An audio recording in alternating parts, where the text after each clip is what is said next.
La elevada y creciente deuda de Estados Unidos es de gran importancia porque amenaza su futuro económico y con ello el futuro económico de más de medio mundo, puesto que Estados Unidos lleva las riendas de las finanzas mundiales.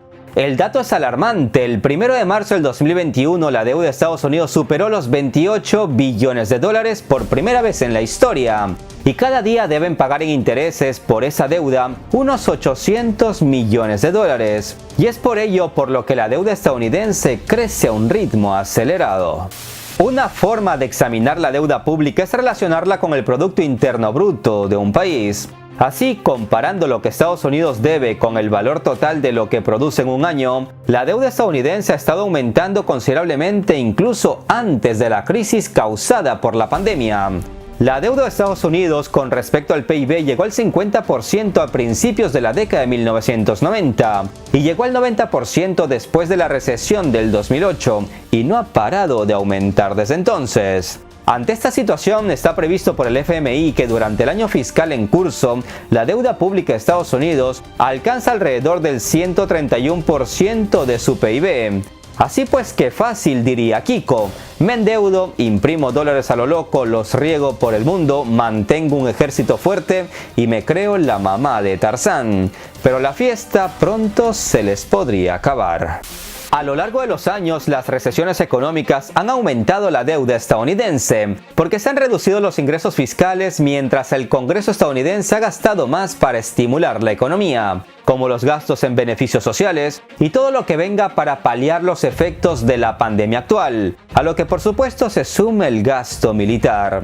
Les recuerdo que el paquete de estímulo propuesto por el presidente Joe Biden es de 1,9 billones de dólares. Y aunque los inversores actualmente no están preocupados por un incumplimiento de la deuda estadounidense, eso podría cambiar en cualquier momento, porque la bomba de relojería fue activada hace mucho tiempo, pero nadie sabe cuándo esta estallará.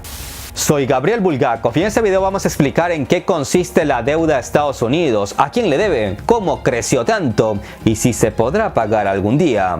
También les hablaré de China y Japón, que son dos de los grandes banqueros del país de las maravillas. ¿Y qué pasaría si Pekín decidiera deshacerse de todos esos títulos de deuda estadounidense?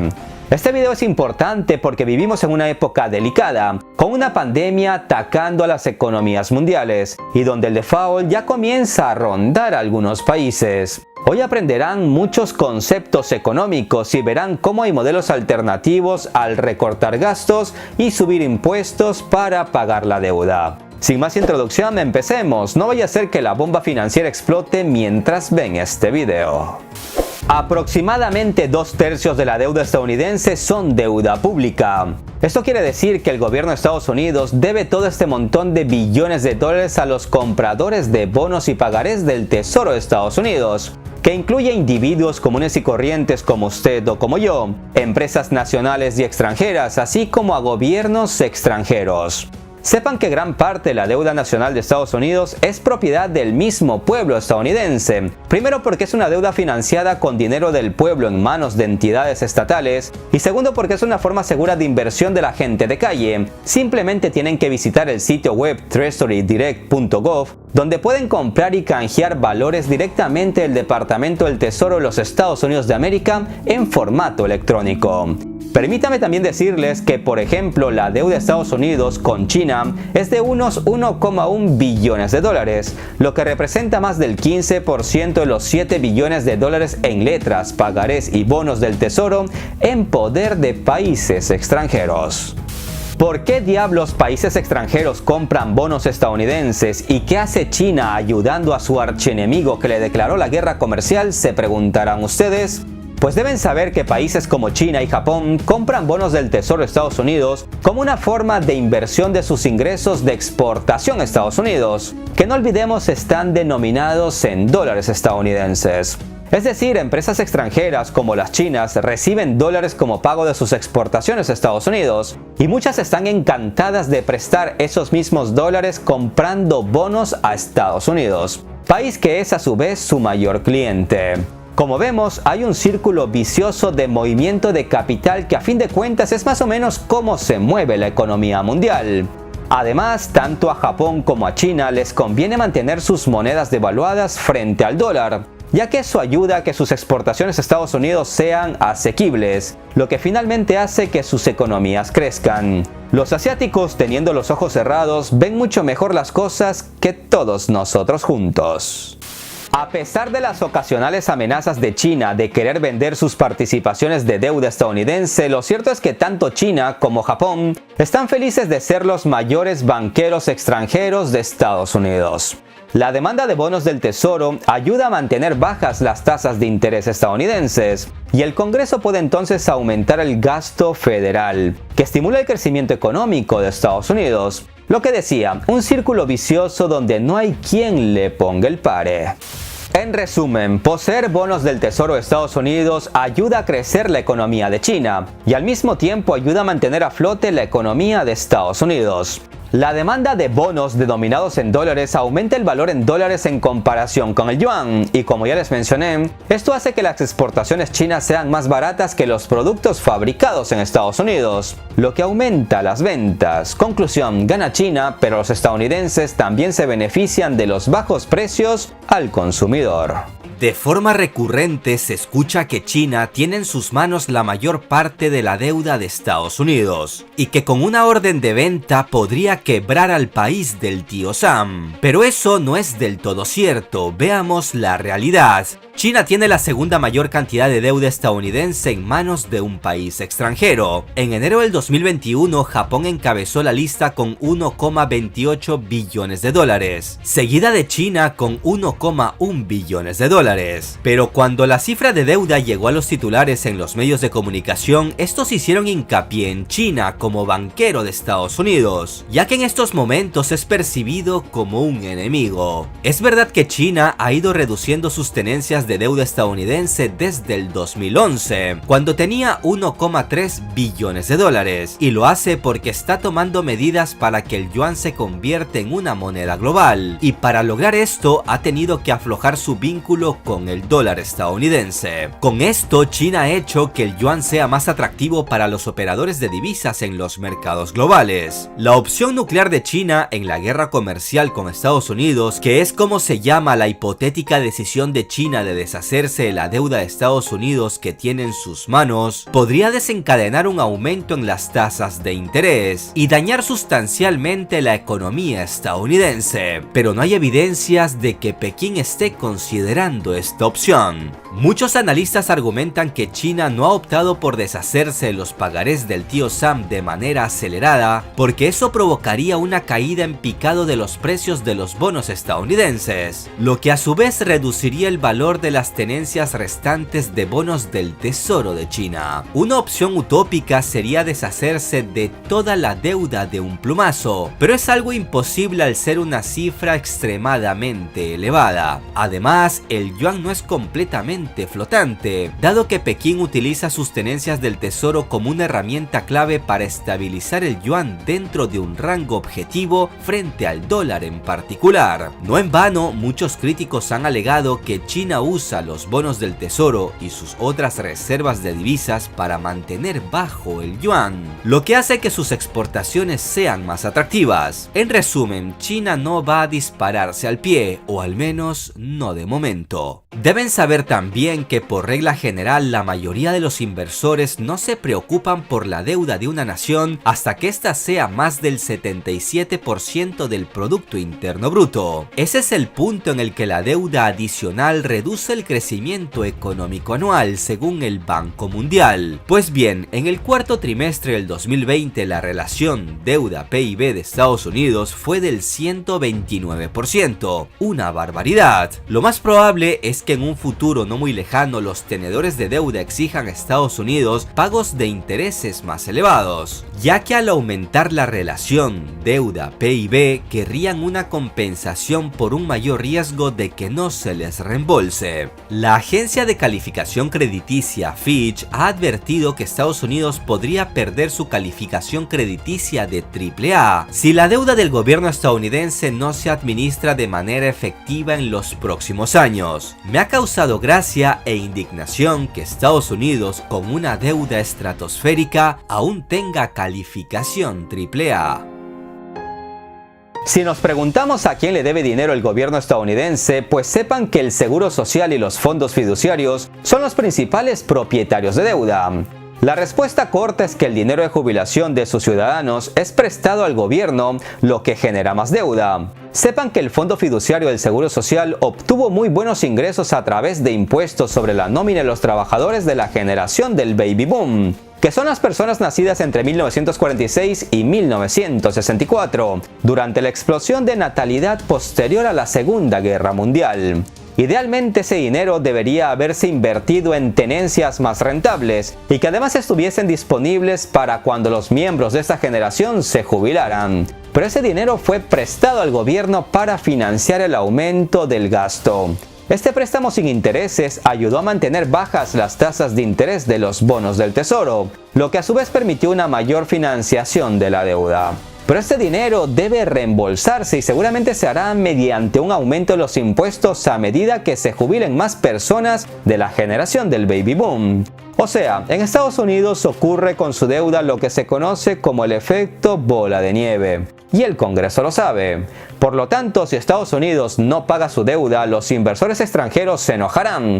Pero los jubilados estadounidenses actuales y futuros serían los más perjudicados si el gobierno no tiene dinero para reembolsarlo al Seguro Social y estos no pueden pagar las jubilaciones. Y eso, amigos, haría arder las calles del país de las libertades. ¿Por qué creció tanto la deuda de Estados Unidos?, se preguntarán ustedes. Sepan que el mayor crecimiento en el déficit se hizo en la presidencia de Barack Obama, quien agregó 8,3 billones de dólares a la deuda, lo que representó un aumento del 70%. Sí, amigos, un incremento altísimo del que gran parte se debe al paquete de estímulo de la Ley de Recuperación y Reinversión estadounidense, que detuvo la crisis financiera del 2008. Además, en su gobierno se recortaron impuestos y aumentó el gasto militar. La presidencia de Donald Trump es la segunda mayor contribuyente a la deuda. Agregó 7,8 billones de dólares desde el último presupuesto de Obama. Pero tengan en cuenta que Trump estuvo solo 4 años en la Casa Blanca y Obama 8 años. No obstante, para ser justos, hay que decir que más de 2 billones de dólares de la deuda de la era Trump provinieron del gasto de estímulo para ayudar a las familias y las empresas a recuperarse de la pandemia del COVID-19. Como comentamos en otros videos, lo cierto es que Trump estuvo durante un tiempo controlando la deuda y un tema clave fue no meterse en más guerras, algo que el excelentísimo expresidente de Estados Unidos de América y ganador del Premio Nobel de la Paz, Barack Obama, hizo hasta el cansancio. Viendo estas cantidades de deuda estadounidense que marean, ustedes, queridos amigos, se pueden preguntar, ¿de qué forma un Estado puede pagar su deuda? Casi siempre que se habla sobre el pago de la deuda, parece que solo hay dos opciones. Una es recortar el gasto y la otra aumentar los impuestos. Sin embargo, existen otras opciones que muchas veces no se consideran, pero que también pueden ayudar a reducir la deuda.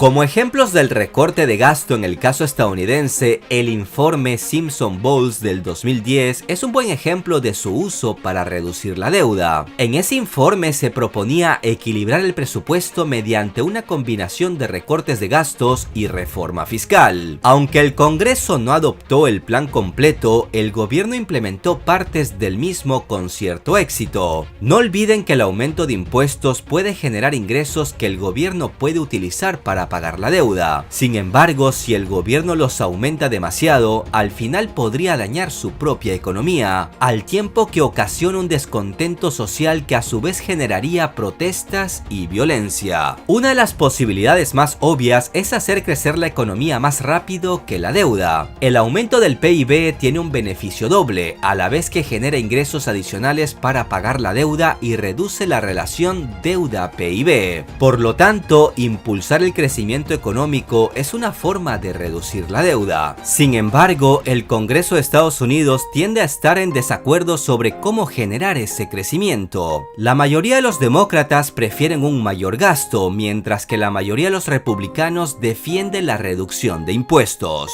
Otra estrategia puede ser hacer cambios en el gasto. El Congreso estadounidense puede trasladar el gasto de defensa a áreas de creación de empleo, como infraestructura y educación. Tengan en cuenta que casi el 15% del gasto público de Estados Unidos se destina a las Fuerzas Armadas, pese a que estudios previos muestran que el dinero gastado en el ejército es menos eficaz para crear puestos de trabajo que el dinero gastado en otras áreas. Por ejemplo, el gasto en educación y transporte público podría producir más de 4 veces los empleos creados por el gasto militar. En muchos casos, la creación de empleo puede ayudar a impulsar el PIB, lo que puede ayudar a reducir la relación deuda-PIB de la nación. Y ojo, porque en eso es en lo que trabaja ahora Joe Biden. Ojalá y lo logre por el bien de los Estados Unidos de América. Otro dato a tener en cuenta es que los inmigrantes inician negocios al doble de la tasa impositiva que los ciudadanos estadounidenses, por lo que se ha argumentado que facilitarle la vida a los empresarios de todo el mundo en territorio estadounidense aceleraría la creación de empresas que pagarían los impuestos que se necesitan desesperadamente para reducir la deuda nacional. Una mayor población de inmigrantes también crearía más demanda de todo, desde viviendas y automóviles hasta electrodomésticos, creando una economía más fuerte que ayudaría a pagar la deuda.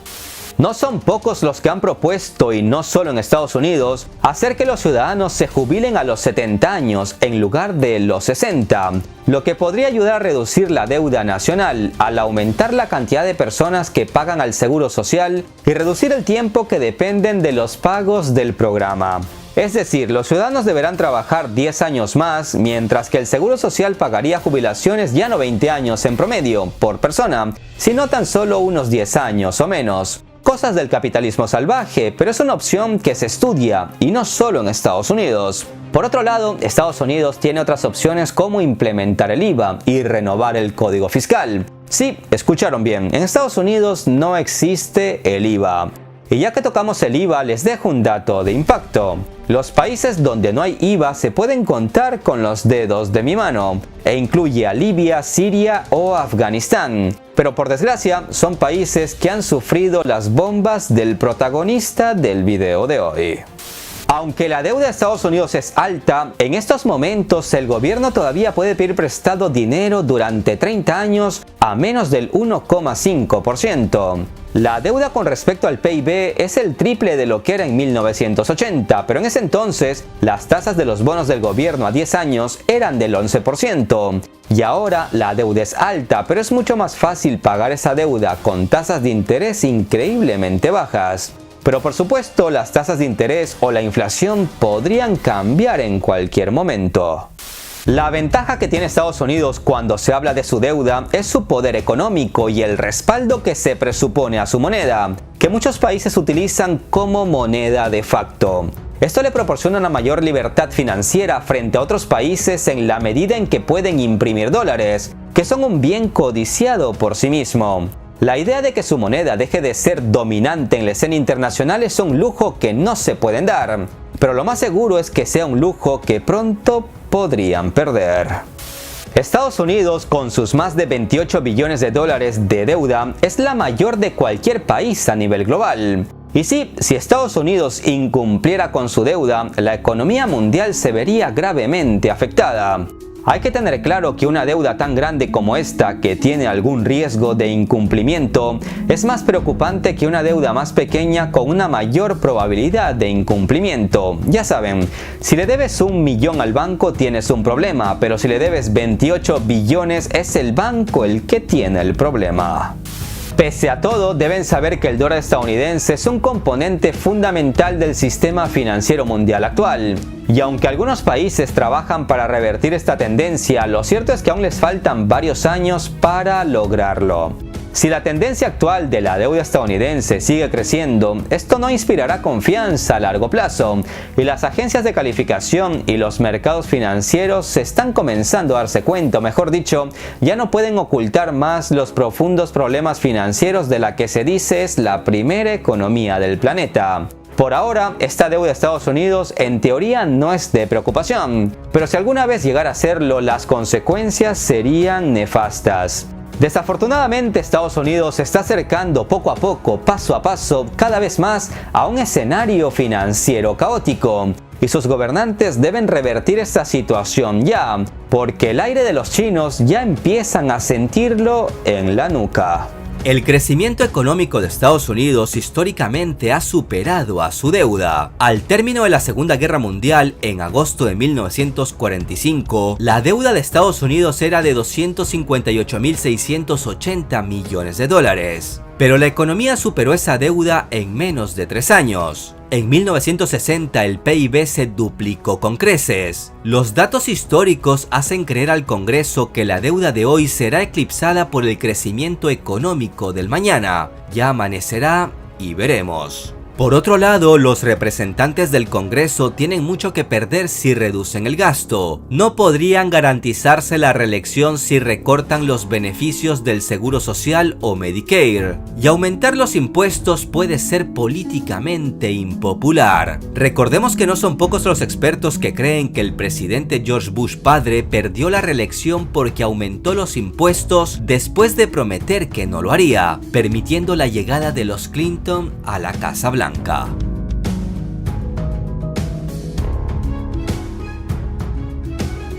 Y mientras en Estados Unidos el optimismo es lo que hace creer al pueblo que la deuda es asumible, en países como España la deuda invita al pánico cuando ya supera los 1,3 billones de euros, que es más del 120% del PIB, y sin perspectivas para rebajarla en medio de una crisis galopante por la pandemia. La deuda de los países crece en medio de la pandemia y no son pocos los que plantean como Colombia una reforma tributaria, pero miren cómo terminó esa propuesta. Estimados amigos, hagan el bien sin mirar a quién, y como decía mi abuelo, ojo con las deudas. No se puede vivir con lo que no se tiene, y no conviene mucho financiarse con lo que se cree que se va a producir. Porque a veces, mediante pandemias, desastres naturales o banqueros haciendo porquerías en Wall Street, como las hipotecas subprime, la realidad puede golpearnos en la cara. Estimados amigos, un abrazo virtual a todos. Hasta la próxima.